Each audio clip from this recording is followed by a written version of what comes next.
9 منتخبات من قارة أفريقيا ضمنت التأهل رسميا إلى نهائيات كأس العالم 2026، وهي السنغال، جنوب أفريقيا، الكوتيفوار، غانا، ومنتخب الرأس الأخضر اللي ضمن التأهل لأول مرة في تاريخه.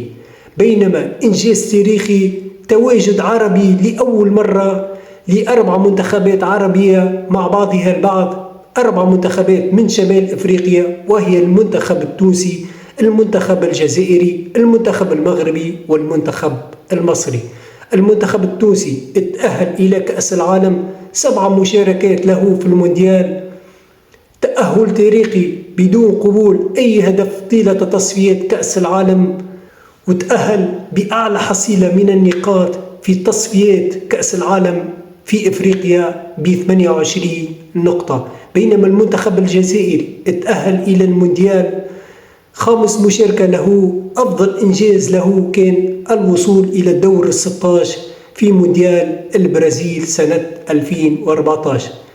في الجهة المقابلة المنتخب المغربي تأهل إلى المونديال 6 مشاركة له في كأس العالم، أفضل إنجاز له كان احتلال المرتبة الرابعة في مونديال قطر سنة 2022.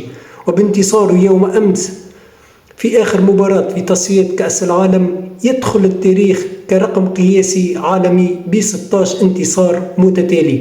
بينما المنتخب المصري تأهل إلى كأس العالم 4 مشاركة له في المونديال، أفضل إنجاز كان التأهل إلى الدور الأول سنة 1934.